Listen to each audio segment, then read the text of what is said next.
Hello dear students, मैं ऋषिराज बागोरिया फिर से आप सभी का स्वागत करता हूं आप ही के अपने इस यूट्यूब चैनल पर। कैसे हैं आप सब? आप सब अच्छे ही होंगे, क्योंकि कोरोना काल में एग्ज़ाम्स हुई नहीं है और एग्ज़ाम्स नहीं होते हुए भी सभी बच्चे पास हो चुके हैं। तो पास होने के लिए उन सभी बच्चों को बहुत बहुत बधाई। हाँ, इसमें ऐसा ज़रूर हुआ है कि जो नहीं पढ़ने वाले बच्चे थे वो भी पास हो गए। जो पढ़ने वाले बच्चे थे तो उनकी मेहनत तो ऐसे ही रह गई, लेकिन अब क्या किया जा सकता है। महामारी का दौर ऐसा है कि ये फैसला सरकार को बड़ी ही मजबूरी में लेना पड़ा है। आज से हम क्या कर रहे हैं, जो 9th क्लास के बच्चे जो प्रमोट हो चुके हैं 10th क्लास में, तो उनका जो बुक है वो चेंज की जा चुकी है। NCERT की जो बुक है वो उनको अब पढ़ने के लिए मिलेगी। तो हम आज से NCERT की जो 10th क्लास की बुक है उसको हम सोल्व करना शुरू करेंगे, मैथमेटिक्स को। वैसे तो मार्केट में ये बुक्स आ चुकी है, अवेलेबल है। अगर आपकी तरफ अवेलेबल नहीं है तो आप क्या कर सकते हैं, मेरे वीडियो देख के भी इनको आप सोल्व कर सकते हैं। इसके अलावा एक पाठशाला के नाम से ऐप आती है, तो आप उसको डाउनलोड करके और उसमें से भी आप इस कोर्स को देख सकते हैं। तो जो ये नई बुक है अपने 10th क्लास की, तो इसमें टोटल जो चैप्टर है वो है 15 है, पूरे के पूरे इसमें अध्याय है। और हमेशा की जैसे 80 नंबर की रहेगी बोर्ड जो अपन एनुअल एग्ज़ाम देंगे वार्षिक परीक्षा में। और इसके अलावा 20 नंबर जो अपने होते हैं वो अपने हाफ ईयरली टेस्ट वगैरह सारे के सारे जो होते हैं वो सेशनल जो मार्क्स होते हैं, सत्रांक जिनको बोला जाता है, तो वो तो जाते ही जाते हैं।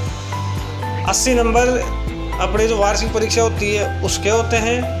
वैसे तो कोरोना काल की वजह से, इस कोरोना महामारी की वजह से अपने जो पिछले जो 2 साल उनमें अपने को काफ़ी है जो दिक्कतों का सामना करना पड़ा है। इससे बचने के लिए तो हम भगवान से ही प्रार्थना कर सकते हैं कि आपकी बार जो मतलब आपकी बार का जो सेशन रहे वो अच्छा रहे और इस तरीके की जो महामारी है इसका सामना हमें नहीं करना पड़े। तो चलिए बच्चों, शुरू करते हैं मैथमेटिक्स के NCERT की बुक को। आज हम इसमें लेंगे अध्याय नंबर 1, चैप्टर नंबर 1, जिसका नाम है वास्तविक संख्याएं। तो चलिए शुरू तो करते हैं हम।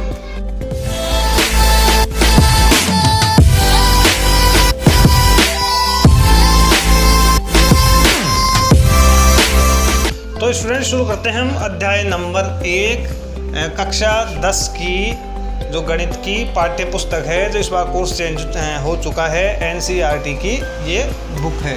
तो अध्याय 1 के चैप्टर 1 का नाम है वास्तविक संख्याएं। अंग्रेजी में इसे कहा जाता है रियल नंबर।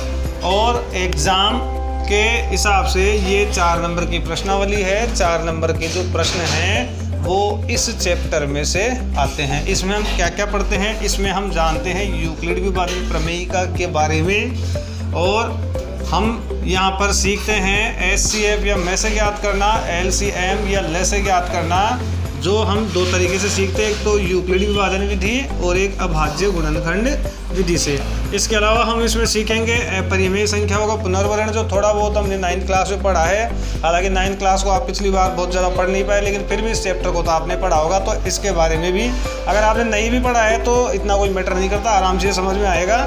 और हम सीखेंगे परिमेय संख्या और उनके दशमलव प्रसारों के बारे में। तो सबसे पहले स्टूडेंट्स, अध्याय 1 में 1.1 को पढ़ने से पहले हम जानते हैं यूक्लिड विभाजन प्रमेयिका के बारे में।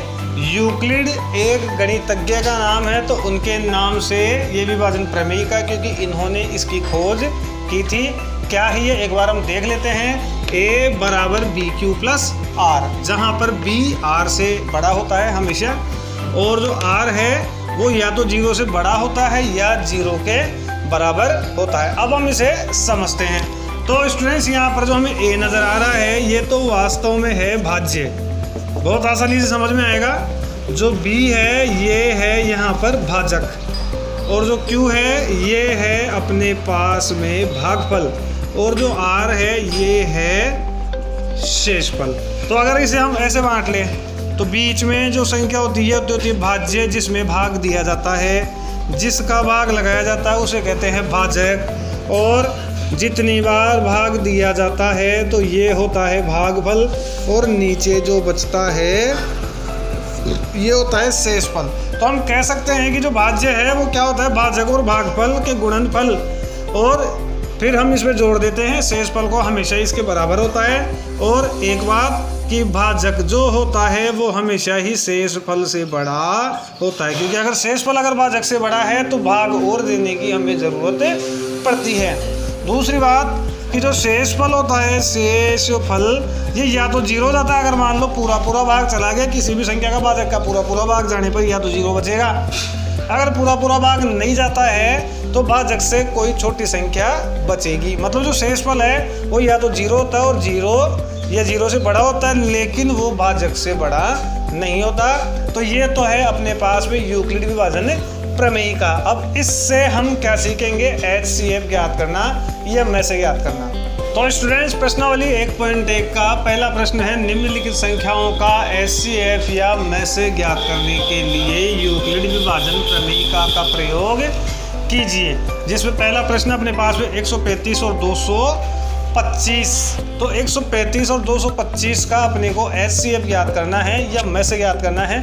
मैसे क्या होता है, तो मैसे मैं इन दोनों के आधार पर आपको बताता हूँ। मैसे होता है जैसे 135 और 225 ये दो संख्याएं हैं अपने पास में, तो इनमें हम एक ऐसी संख्या को ढूंढेंगे जिनका इन दोनों में भाग जाता हो, पहली बात। दूसरी बात ये कि वो अपने आप में सबसे बड़ी होनी चाहिए, मतलब उससे बड़ी कोई संख्या नहीं होगी जिसका कि इन दोनों में भाग जा सकता हो, तो उसको हम कहेंगे इसका HCF। अब हम HCF हमें जो ज्ञात करना है वो किससे ज्ञात करना है, यूक्लिड विभाजन प्रमेयिका से। तो पहले हम लिख लेंगे यहाँ पर यूक्लिड विभाजन प्रमेयिका। तो ये अपने पास में देखो ऐसे लिखेंगे इसको, A बराबर B into Q plus are.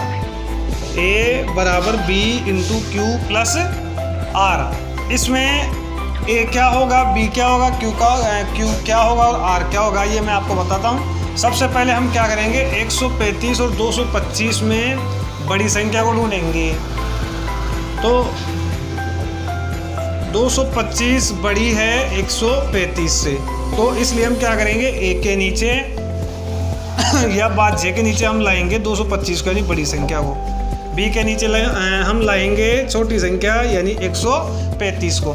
Euclid विभाजन प्रमेयिका से जो HCF हम ज्ञात कर रहे हैं, इसे ये भी कहा जाता है कि भाग विधि से मैसे ज्ञात कीजिए। मतलब भाग विधि से मैसे ज्ञात करने की दूसरी विधि को हम यूक्लिड विभाजन प्रमेयिका विधि बोलते हैं। तो इसको मैं भाग विधि से भी आपको ज्ञात करके दिखाता हूँ। तो इसमें क्या करते हैं, जो छोटी संख्या है 135, इसका भाग हम लगाएंगे 225 में। तो इसमें देखो कैसे भाग लगाएंगे, 135 का पाड़ा बोलेंगे हम 225 के लिए, तो 13 दूना 26, हम 22 को देखते हो 13 का पाड़ा बोल रहे, तो 2 बार में ज़्यादा हो जाएगा, तो एक ही बार इसमें भाग जाएगा। एक बार भाग गया, बच गया अपने पास वैसे 5 में से 5 गया 0, और यहाँ पर हो जाएगा 12, 12 में से 3 गया तो 9 तो 90 बच गया। तो देखो इसका जो पाड़ा है 135 का, ये हमने कितनी बार बोला, एक बार। अपने पास शेषफल कितना बचा, 90, तो जितनी बार बोला वो Q के नीचे आएगा, और जो शेषफल बचा है वो R के नीचे आएगा।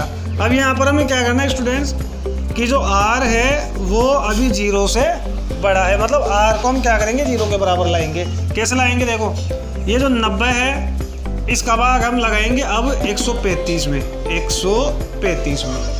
तो देखो 9 दूनी 18 ज़्यादा हो गया, तो 90 एकम 90, यहाँ पर बच गया अपने पास में 5, और 13 में से 9 गया तो 4। इसे हम यहाँ पे सेट करेंगे, तो यहाँ पर तो आ जाएगा 135। इस बार जो पहले जो B था वो यहाँ आ जाएगा 135, और जो अपने पास R बच रहा था वो आ जाएगा यहाँ पे।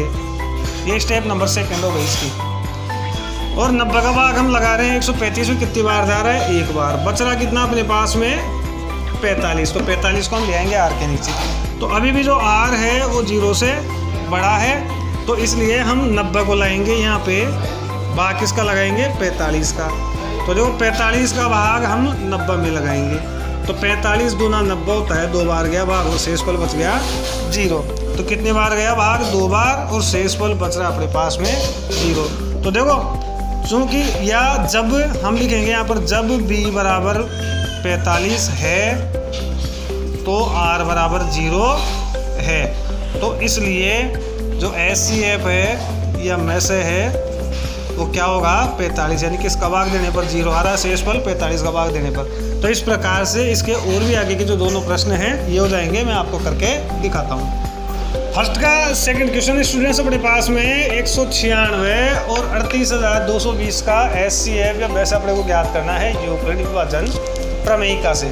तो यूक्लिड विभाजन प्रमेयिका अपने पास में है, या हम देख लेते हो 38,220 और 196 में 38,220 बड़ा है। अब हम लिख लेते हैं यहाँ पे यूक्लिड विभाजन प्रमेयिका A बराबर B into Q plus R। तो स्टेप नंबर फर्स्ट करते हैं हम, स्टेप नंबर फर्स्ट, जिसमें हम क्या करेंगे, बड़ी संख्या यानी 38,220 में हम भाग लगाएंगे 196 का। तो मैं यहाँ पे भाग लगा के देखता हूँ, 196 का भाग लगाएंगे 38,220 में। तो 19 दूना 38, लगभग 2 बार शायद भाग जा सकता है, एक बार 2 से आप इसे गुणा करके देखें। 6 दूनी 12 की 2 हासिल की 1, 9 दूनी 18 और 1 19 की 9 हासिल की 1, 2 और 1 3, 392 हो गए, इससे ज़्यादा हो गया। तो एक ही बार भाग जाएगा इसमें, और फिर 2 इससे उधार लेगा, 12 में से 6 गया तो 6, यहाँ पर रह गया है 7, ये इससे एक उधार लेगा, 17 में से 9 जाएगा तो बच जाएगा 8, यहाँ 2 रह गया, 2 में से 1 गया तो 1। अभी यहाँ पर ये 2 बाकी है, भाग हम पूरा लगाएंगे। कई बार बच्चे क्या गड़बड़ करते हैं, बस ये एक बार भाग लगा दिया कि 196 एक बार दिया भाग और 186 यहाँ पर शेषफल बच गए, तो ये गलत हो जाएगा। भाग कंप्लीट लगाना जब तक ये संख्या पूरी खत्म नहीं हो जाए। अब 196 का भाग हम लगाएंगे 1862 में। तो 1862 में जो 196 का भाग है ये 9 बार जाएगा। तो भाई मैंने तो करके देखा इसे कई बार, इसलिए पता है। तो आप जब भी सवालों को हल करें तो प्रैक्टिस पूरी, मतलब जैसे भाग देना है 8 से 7 से करके देखें तो आपको ढंग से पता लगे। तो 9 5 पता है, 9 छक्के 54 की 4 हासिल की 5, और फिर इसके बाद में 9 नाम में 81 और 5 86 की 6 हासिल की 8, 9 एकम 9 9 और 8 17, 1764 आ गया है। अब यहाँ पर देखो 12 में से 4 जाएगा, बचेगा 8, यहाँ रह गया 5, इससे 1 लेगा, 15 में से 6 जाएगा, बचेगा 9, 7 में 7 गया 0 और 1 में से 1 गया 0, और यहाँ पे ये 0 हमने यहाँ से यहाँ पे उतार लिए। अब भाग जाएगा इसमें 5 बार से, 5 30 की 0 हासिल की 3, 9 5 45 और 3 48 की 8 हासिल की 4, 5 में 5, 5 और 4 9, 980। कितनी बार भाग जा रहा है? 5 बार। तो देखो 196 का 38,220 में भाग लगाने पर 195 बार जा रहा है और शेषफल अपने पास 0 बच रहा है। तो भाग कितनी बार गया है? 195 बार। तो शेषफल कितना बच गया है? 0। तो इसलिए चूंकि जब b बराबर 196 हो तो r बराबर 0 है, तो इसलिए यहाँ पर HCF या जो मैस है वो 196 होगा, क्योंकि 196 का भाग जा रहा है 195 बार और शेषफल बच रहा है 0। तो कई बार तो एक ही स्टेप में भी हमारे पास HCF आ जाता है, कई बार बहुत सारी स्टेपें हमें करनी पड़ती है। तो घबराए नहीं, एक स्टेप में नहीं आ रहा, दूसरी में आएगा, दूसरी में तीसरी में आएगा, तीसरी में चौथी में आएगा। ये है स्टूडेंट्स फर्स्ट का थर्ड क्वेश्चन अपने पास में 867 और 255 का HCF याद कीजिए। तरीका है अपने पास में यूक्लिड विभाजन प्रमेय का। तो सबसे पहले हम यूक्लिड विभाजन प्रमेय को लिखेंगे A बराबर B into Q plus R। अब 867 बड़ा है 255 से, तो 867 को हम ले लेंगे A की जगह पर और 255 को हम ले लेंगे B की जगह पर। 255 का हम भाग लगाएंगे, 255 का हम भाग लगाएंगे 867 में। तो यहाँ पर भाग देने के लिए 25 का पार्ट आप बोल सकते हो 86 को देखकर। 25 दूना 50, 25 75, 25 चौक 25 75 लगभग 3 बार तक। तो 3 बार हम इसको गुणा करके देख लेते हैं। 5 3 15 की 5 हासिल की, 5 3 15 की 16 की 4 हासिल की 1, 3 2 6 और 1 7, 765 भाग कितनी बार हमने दिया? 3 बार। इसके बाद 7 में से 5 गया, बचेगा 2, 6 में से 6 गया, बच गया 0, 8 में से 7 गया 1। तो 255 का हमने कितनी बार भाग दिया? 3 बार। और शेषफल अपने पास में बच रहा है 102। तो ये थी स्टूडेंट्स स्टेप नंबर फर्स्ट। अब r जो है वो 0 से बड़ा है यानी 102 है, तो इसलिए हमें स्टेप सेकंड करने की ज़रूरत पड़ेगी। स्टेप सेकंड हम कर रहे हैं यहाँ पे। तो इसमें अब 1 के नीचे आ जाएगा जो पहले b था अपने पास में 255, और r आ जाएगा b के नीचे यानी 102, यानी 102 का भाग लगेगा। अगर हम इसे भाग विधि से देखें तो 255 का भाग हमने लगाया है 867 में, 3 बार गया था। 5 × 15 की 5 हासिल की है, 5 × 15 की 16 की 6 हासिल की 1, 3 दूनी 6 और 1 7। यहाँ बचा था अपने पास में 102। तो 102 का भाग लगाएंगे 255 में, 255 में।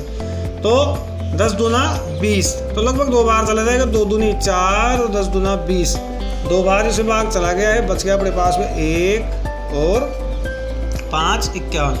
तो कितनी बार भाग लगा? 2 बार। शेषफल कितना बचा अपने पास में? 51। अब हम क्या करेंगे? 51 का भाग लगाएंगे इस 102 में, तो 51 दूना 102 होता है। शेषफल बच रहा है 0। तो देखो यहाँ पर क्या हुआ कि r अभी 0 से बड़ा है, इसलिए हमें स्टेप नंबर 3 करने की ज़रूरत पड़ रही है। तो 102 आ जाएगा यहाँ पे, और भाग हम किसका लगाएंगे? 51 का। और कितनी बार भाग गया? 2 बार, और शेषफल बच रहा है 0। तो देखो चूंकि या हम लिखेंगे जब b बराबर 51 हो तो शेषफल यानी r बराबर 0 है, तो इसलिए HCF बराबर 51 होगा। तो स्टूडेंट्स इस तरीके से जो फर्स्ट के जो तीनों के तीनों क्वेश्चंस है ये हमने सोल्व कर लिए हैं, और यूक्लिडी विभाजन प्रमेयिका से किस प्रकार से HCF ज्ञात किया जाता है ये आपने समझ लिया होगा। मुझे उम्मीद है कि आपको ये ढंग से जो कॉन्सेप्ट है समझ में आ गया होगा। तो स्टूडेंट्स इसके जैसे ही प्रश्न नंबर 3 को आप करेंगे, क्वेश्चन नंबर 3। तो क्वेश्चन नंबर 3 में आप क्या करोगे? 616 और 32, 616 और 32 का HCF ज्ञात करके देखेंगे।